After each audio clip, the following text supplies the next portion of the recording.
Joshua 9. Now when all the kings west of the Jordan heard about these things, the kings in the hill country, in the western foothills, and along the entire coast of the Mediterranean Sea as far as Lebanon, the kings of the Hittites, Amorites, Canaanites, Perizzites, Hivites and Jebusites. They came together to wage war against Joshua and Israel.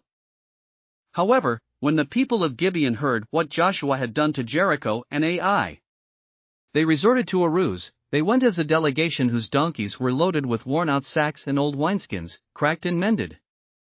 They put worn and patched sandals on their feet and wore old clothes. All the bread of their food supply was dry and moldy. Then they went to Joshua in the camp at Gilgal and said to him and the Israelites, "We have come from a distant country, make a treaty with us." The Israelites said to the Hivites, "But perhaps you live near us, so how can we make a treaty with you?" "We are your servants," they said to Joshua. But Joshua asked, "Who are you and where do you come from?" They answered, "Your servants have come from a very distant country because of the fame of the Lord your God.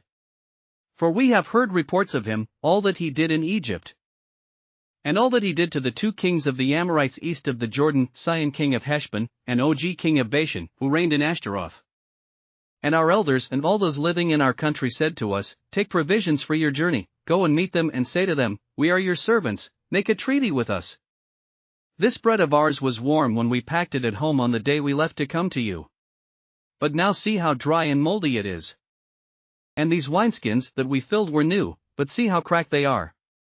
And our clothes and sandals are worn out by the very long journey." The Israelites sampled their provisions but did not inquire of the Lord. Then Joshua made a treaty of peace with them to let them live, and the leaders of the assembly ratified it by oath.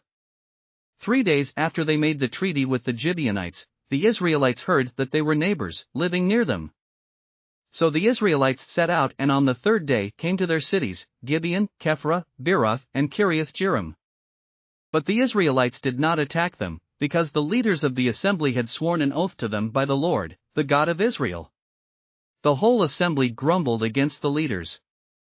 But all the leaders answered, We have given them our oath by the Lord, the God of Israel, and we cannot touch them now. This is what we will do to them, we will let them live, so that God's wrath will not fall on us for breaking the oath we swore to them. They continued, Let them live, but let them be woodcutters and water carriers in the service of the whole assembly. So the leader's promise to them was kept. Then Joshua summoned the Gibeonites and said, Why did you deceive us by saying, We live a long way from you, while actually you live near us? You are now under a curse, you will never be released from service as woodcutters and water carriers for the house of my God. They answered Joshua, Your servants were clearly told how the Lord your God had commanded his servant Moses to give you the whole land and to wipe out all its inhabitants from before you. So we feared for our lives because of you, and that is why we did this. We are now in your hands. Do to us whatever seems good and right to you. So Joshua saved them from the Israelites, and they did not kill them. That day he made the Gibeonites woodcutters and water carriers for the assembly, to provide for the needs of the altar of the Lord at the place the Lord would choose. And that is what they are to this day. Thanks for listening to another chapter of the Bible. At My Faith Fuel, we believe a good coffee fuels your faith and energizes your day. Please visit myfaithfuel.com to explore our delicious coffee blends. Part of each purchase goes to training worshipers around the world. Thanks for listening.